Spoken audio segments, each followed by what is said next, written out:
Morning student, welcome to online class. बेटा social science में जब हिस्ट्री का जो चैप्टर हम लोग पढ़े थे उसके आंसर क्वेश्चन के पीडीएफ आज देख रहे हैं, ठीक है। तो देखिए यहाँ पे इतिहास में जो है अंग्रेजी शासन का भारतीय जनजीवन पर प्रभाव। ओके, अब इसे संदर्भित जो आंसर क्वेश्चन यहाँ पे देख रहे हैं हम लोग, तो डायरेक्ट चलते हैं अभ्यास के प्रश्नोत्तर पर। ये तो लीजिए, देखिए यहाँ पे रिक्त स्थानों की पूर्ति कीजिए। क्वेश्चन नंबर फर्स्ट है, किसी भी शासक के लिए आमदनी का प्रमुख खालिस्तान आमदनी का प्रमुख स्रोत होता है, तो वहाँ पे आएगा लगान। क्या आएगा? लगान, अर्थात राजस्व एक कर, ठीक है, राजस्व भी लिख सकते हैं वहाँ पे लगान। सेकंड नंबर, स्थायी बंदोबस्त खालिस्तान ने लागू किया, तो वह है कॉर्नवालिस। कौन है आपका? कॉर्नवालिस। रियायत वाली व्यवस्था खालिस्तान की राजस्व नीति थी, टॉमस मुनरो। नंबर 4, अंग्रेजों ने पंजाब और मध्य प्रदेश में खालिस्तान भू राजस्व व्यवस्था लागू किया, महलवाड़ी।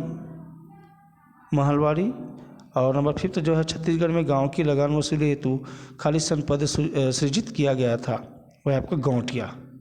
ओके, फिर देखिए आपका उचित संबंध में देखिए, भारत का मैनचेस्टर, तो वह है आपका ढाका। वस्त्र उद्योग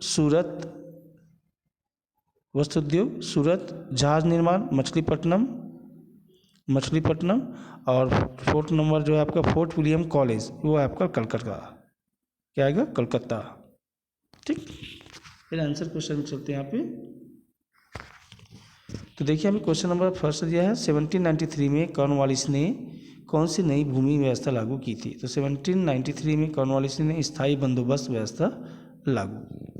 कौन सी भूमि व्यवस्था लागू की थी? स्थायी बंदोबस्त।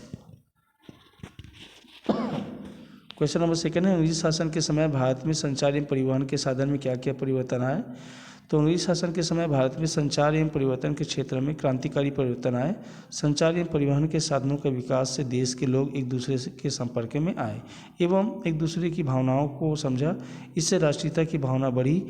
इन्हीं दिनों 1853 में टेलीग्राम सुविधा एवं डाक व्यवस्था में सुधार किया गया। क्वेश्चन नंबर थर्ड है, अंग्रेजों की नई शिक्षा व्यवस्था पर भारत पर क्या प्रभाव पड़ा? तो अंग्रेजों की नई शिक्षा व्यवस्था के फलस्वरूप भारतीय ज्ञान विज्ञान, स्वतंत्रता, समानता, जनतंत्र आदि से परिचित हुआ। क्वेश्चन नंबर 4 है, भारत के प्राचीन उद्योग धंधे क्यों बंद हो गए? तो देखिए, कंपनी की प्रशासनिक व्यवस्था ऐसी थी कि भारतीय हस्तकला एवं शिल्पकला नष्ट होने लगी और भारतीय दस्तकारों एवं शिल्पियों को अपनी वस्तुएं कम दामों पर बेचने के लिए विवश मजबूर होना पड़ा। उन पर भारी कर लगा दिया गया। भारतीय कारीगर अपने व्यवसाय छोड़ने लगे और उनकी बस्तियां उजड़ गई। ढाका शहर का वस्त्र उद्योग, जिसके कारण वह भारत का मैनचेस्टर कहलाता था, नष्ट हो गया। फिर क्वेश्चन नंबर 5 देखिए, भारतीय किसानों की दशा क्यों दयनीय हो गई थी? तो अंग्रेजों द्वारा लागू की गई लगान व्यवस्था से किसानों को कोई लाभ नहीं हुआ, क्योंकि अंग्रेजों द्वारा लागू प्रत्येक लगान की दर बहुत ऊंची तथा अनिवार्य थी, जिन्हें कृषि आय से चुका पाना मुश्किल होता था। इसलिए किसानों को जमींदारों एवं साहूकारों से कर्ज भी लेना पड़ता था। नियत समय पर कर्ज न चुका सकने पर उनकी जमीन साहूकार द्वारा हड़प ली जाती थी। परिणाम स्वरूप किसानों की हालत बहुत खराब हो गई। अगला क्वेश्चन है, भारतीय दस्तकारों एवं शिल्पकलाओं के नाम लिखिए। तो भारतीय दस्तकारी जो है मिट्टी के बर्तन, लकड़ी के फर्नीचर बनाना इत्यादि, और शिल्पकार ऐतिहासिक इमारतों की दीवारों पर पच्चीकारी, मोहनजोदड़ो की वास्तु शिल्पकला इत्यादि। भारत में प्रकाशित होने वाले कोई 4 समाचार पत्रों के नाम बताइए, इंपॉर्टेंट है। तो भारत में प्रकाशित होने वाले 4 समाचार पत्र निम्नलिखित है: the Hindu, the Indian Mirror, Amrita Bazar Patrika और केसरी। फिर देखिए, छत्तीसगढ़ से प्रकाशित होने वाले कोई 4 समाचार पत्रों के नाम लिखिए। पहले भारत में प्रकाशित होने वाला क्वेश्चन, अब छत्तीसगढ़ में प्रकाशित होने वाले समाचार पत्र। तो छत्तीसगढ़ में प्रकाशित होने वाले समाचार पत्र निम्नलिखित है, जिसमें प्रजा हितैषी, हिंद केसरी, छत्तीसगढ़ विकास, उत्थान, आलोक, महाकौशल, कांग्रेस पत्रिका, नवभारत, हरिभूमि, नई दुनिया और दैनिक भास्कर इत्यादि। क्वेश्चन नंबर 9 है, ब्रिटिश भारत के 2 प्रमुख बंदरगाहों के नाम लिखिए। तो ब्रिटिश भारत के 2 प्रमुख बंदरगाह मद्रास एवं कोलकाता है। अब यहाँ पे आते हैं आंसर क्वेश्चन मुख्यतः वाली बात, मुख्यतः पॉइंट पर। तो देखिए यहाँ पे क्वेश्चन नंबर 10 है कि अंग्रेजों की स्थायी बंदोबस्त की नीति को समझाइए। तो अंग्रेज सरकार ने सन 1789 में बंगाल प्रांत में से राजस्व वसूल करने के लिए जमींदारों के साथ समझौता किया, जो स्थायी बंदोबस्त कहलाया। कॉर्नवालिस ने फैसला किया कि भू राजस्व की वसूली जमींदारों के हाथ हो। जमींदार भू राजस्व न दे सके तो उसकी जमींदारी जब्त करके उसकी जगह नए जमींदार को बिठा दिया जाएगा। बार बार भू राजस्व निर्धारण से बचने के लिए कॉर्नवालिस ने 1789-90 में देय भू राजस्व के आधार पर जमींदारों को 10 साल के लिए जमीन का मालिक बना लिया गया। अब ये जमीन की खरीदी बिक्री कर सकते थे एवं लगान न पटाने पर किसानों को जमीन से बेदखल भी कर सकते थे। कंपनी शासन के लिए भू राजस्व आमदनी का प्रमुख स्रोत थी। इस व्यवस्था से कंपनी को आर्थिक स्थायित्व प्राप्त हो गया। इस कानून की सबसे बड़ी कमजोरी यह थी कि लगान को कृषि के विकास, उत्पादन वृद्धि बढ़ाने या घटाने से जोड़कर नहीं देखा गया था। इसलिए जमींदार तो निश्चित लगान वसूल रहे थे, पर किसानों या सरकार को इससे अधिक फायदा नहीं हो पा रहा था। क्वेश्चन नंबर जो 11 देखिए, ब्रिटिशकालीन छत्तीसगढ़ में भू राजस्व व्यवस्था को समझाइए। तो अंग्रेज अधिकारियों ने छत्तीसगढ़ की भू राजस्व व्यवस्था में अनेक परिवर्तन किए। उन्होंने छत्तीसगढ़ को अनेक तहसीलों में बांट दिया और तहसीलदारों की नियुक्तियां की। प्रत्येक परगने में लगान वसूल करने के लिए अमीर और पांड्या राजस्व अधिकारी को नियुक्त की।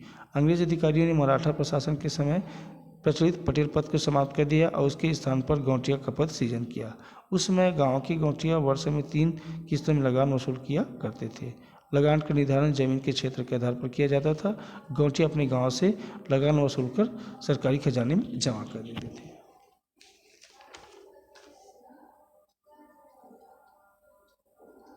फिर क्वेश्चन नंबर जो 12 मुझे दिया है, अंग्रेजों की नीति का भारतीय दस्तकारी एवं शिल्पकला पर क्या प्रभाव पड़ा। तो कंपनी की प्रशासनिक व्यवस्था ऐसी थी कि भारतीय हस्तकला एवं शिल्पकारी धीरे धीरे नष्ट होने लगी। भारतीय दस्तकारी एवं शिल्पियों को अपनी वस्तुएं कम दामों पर बेचने के लिए विवश किया गया, उन पर भारी कर लगाया गया। इंग्लैंड से आने वाली वस्तुओं को तटकर एवं चुनकर से मुक्त रखा गया, इससे वे सस्ती हो गई और परिणामस्वरूप भारतीय दस्तकारों एवं शिल्पी विदेशी वस्तुओं के सामने नहीं टिक सके। भारतीय कारीगर अपना व्यवसाय छोड़ने लगे और उनकी बस्तियाँ बिखर गई, उजड़ गई। ढाका शहर का वस्त्र उद्योग, जिसके कारण वह भारत के मैनचेस्टर कहलाता था, नष्ट हो गया। मुर्शिदाबाद एवं सूरत के उद्योग भी नष्ट हो गए। कारीगर बेरोजगार हो गए और कृषि पर निर्भर हो गए। अगला क्वेश्चन है आपका, ब्रिटिश कंपनी की नीतियों का भारतीय वन क्षेत्र पर क्या प्रभाव पड़ा। तो अंग्रेज शासन के दौरान भारत में जो वनोपज पर आधारित नई नई मिलों और कारखानों की स्थापना हुई। भारत में जंगलों में पाए जाने वाले मजबूत लकड़ियों का उपयोग रेलों की पटरियां बिछाने के लिए किया गया। साथ ही इंग्लैंड की मिलों के लिए लकड़ियां भी भेजी गई। इससे वनों का जो कटाई में तेजी आने लगी और जंगलों में रहने वाले आदिवासी जो झूम खेती करते थे, उन्हें पेड़ काटने आदि पर रोक लगा दी गई। इससे उनका जीवन शैली प्रभावित हुए, वे अंग्रेजी शासन के विरोध में खड़े हो गए। क्वेश्चन नंबर 14, ब्रिटिश शासन का भारतीय संचार एवं परिवहन व्यवस्था पर क्या प्रभाव पड़ा। तो भारत में रेलवे की शुरुआत एक क्रांतिकारी परिवर्तन था। संचार एवं परिवहन के साधनों के विकास से देश के लोग एक दूसरे के संपर्क में आए एवं उन्होंने एक दूसरे की भावनाओं को समझा। इससे राष्ट्रीयता की भावना बढ़ी।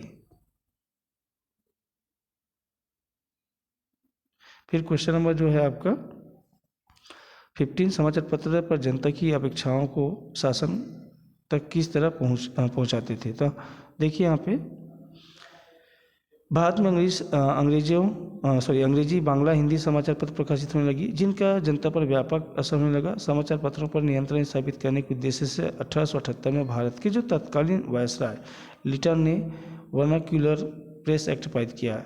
इससे जनता में राष्ट्रीय चेतना जागृत हुई। ठीक है, अगला जो है आपको क्वेश्चन नंबर जो 16 और 17 जो है इनको छोड़ दीजिएगा। क्वेश्चन नंबर जो 18 जो है आपको उसको करना है, ब्रिटिश युग में प्रेस के विकास को समझाइए। इनको आपको अपनी कॉपी में करना है। फिर लास्ट जो आपका आता है क्वेश्चन नंबर नेक्स्ट जो है आपका टिप्पणी। ठीक है, ये तीनों टिप्पणी आपको लिखना है। ठीक है, रियायतवाड़ी व्यवस्था, छत्तीसगढ़ भू राजस्व व्यवस्था और महलवाड़ी व्यवस्था। ओके, दर्शाओ। जितने जो आंसर क्वेश्चन मैंने आपको एक्सप्लेन किया, इन सारे आंसर क्वेश्चन को जो अपनी कॉपी पर आप लोग लिख लेंगे। ठीक है, दैट्स ऑल, गुड डे।